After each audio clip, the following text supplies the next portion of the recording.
gereja dan kekristenan di Maluku Utara. Sebelum masuknya agama Kristen, Maluku Utara mempercayai dan menganut agama suku, di mana mereka mempercayai bahwa benda, keramat, dan benda-benda mistis mempunyai kekuatan magis yang dapat memberikan mereka kekuatan, pengobatan, kehidupan. Mereka juga mempercayai arwah-arwah nenek moyang mereka sebagai pemberi kehidupan kepada mereka. Tetapi pada tahun 1570 merupakan titik balik dalam perkembangan gereja di Maluku Utara, di mana berpusat di Ternate. Agama yang pertama kali masuk di Maluku Utara adalah agama Kristen Katolik, di mana mereka mengajarkan tentang kasih, tentang kedamaian pada penduduk asli. Pada tahun 1536, Simon Vance, seorang Fransiskan, terbunuh sebagai martir pertama di Indonesia. Sekitar tahun 150, para imam Yesuit tiba melanjutkan penginjilan, termasuk ke dalamnya adalah Franciscus Xaverius. Penginjilan mereka terbilang sukses di daerah Morotai dan Tobelo. Tetapi agama Kristen mengalami krisis karena terjadi perselisihan antara Portugis dan Sultan Hairun. Banyak bangsa Ternate yang masuk ke Kristen karena ingin mencari perlindungan dari bangsa Portugis. Mereka awalnya masuk Kristen untuk mencari perlindungan dari bangsa Portugis, tetapi lama-kelamaan mereka mulai masuk ke agama Kristen dan mulai mempercayainya. Dan pada tahun 1790, Belanda membawa agama Kristen Protestan dan mulai mengajarkannya kepada penduduk asli Maluku. Di mana sebelumnya agama Kristen Protestan di Maluku disebut sebagai agama benteng karena yang menganut hanya orang-orang Belanda, tetapi para pendeta-pendeta mulai mengajarkannya kepada penduduk asli Maluku.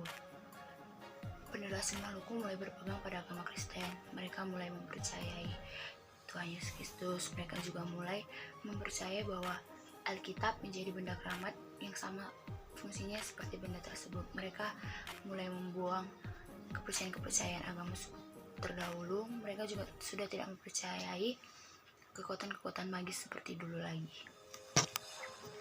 Mereka mulai membuang benda-benda keramat mereka, benda-benda yang berwujud nenek moyang mereka, dan mereka mulai mempercayai Alkitab dan ajaran-ajaran yang diajarkan oleh pendeta-pendeta. Saya akan menjelaskan sejarah gereja masuknya Katolik dan tokohnya di Maluku Utara.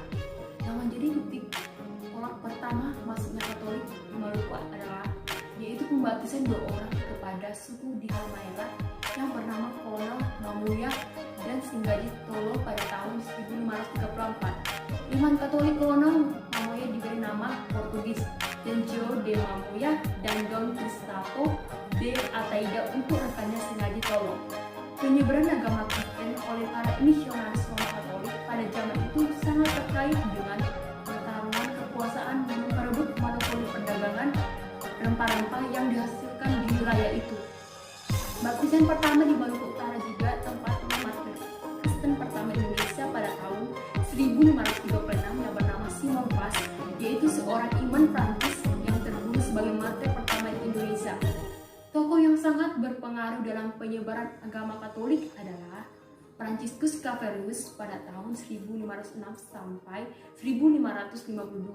Sekitar tahun 1540, para imam Yesuit tiba untuk melanjutkan penginjilan yang cukup berhasil di daerah Morotai dan Tobelo. Sepanjang tahun 1546 sampai 1547, Xaverius bekerja di tengah-tengah orang Ambon, Ternate, dan Morotai. Setelah Sultan Hairun dibunuh di dalam benteng Portugis pada tahun 1570, banyak orang Kristen terbunuh dalam pembalasan pihak Kesultanan Ternate.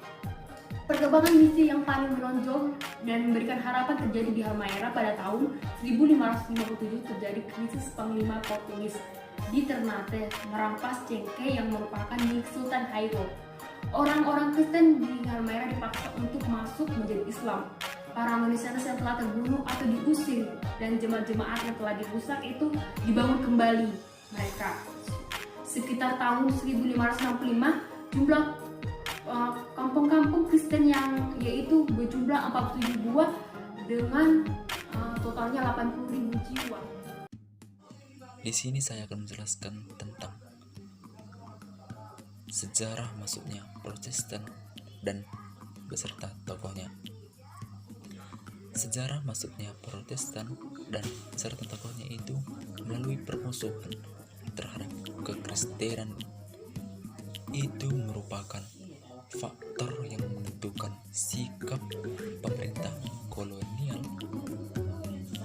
Belanda membatasi kegiatan-kegiatan jending. Dengan demikian, posisi Maluku Utara digusur dari pusat niaga dunia ke pinggiran.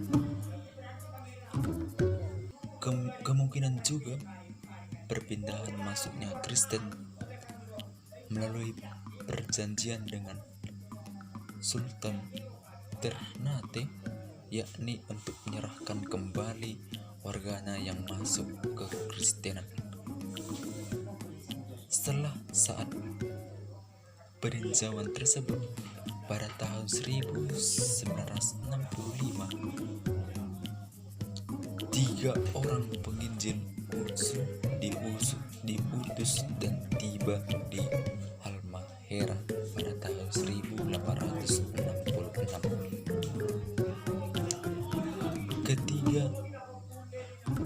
Ketiga orang penginjil itu yang pertama itu H. van Bisker, yang kedua itu H. de Boer.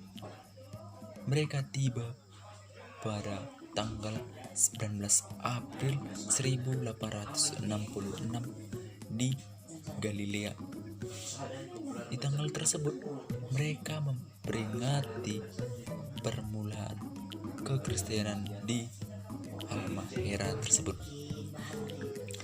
Ketika mereka sampai di situ, mereka mempunyai rancangan untuk bagaimana mereka mengabarkan Injil ke daerah-daerah di tersebut. Mereka juga memiliki pengalaman yang mereka alami di tempat mereka tersebut. Yang pertama itu ialah mereka mempersiapkan orang Kristen binaannya menjadi para penginjil bagi kaumnya. Yang kedua itu mereka membangun perkampungan tersendiri bagi orang-orang yang masuk ke Kristenan tersebut.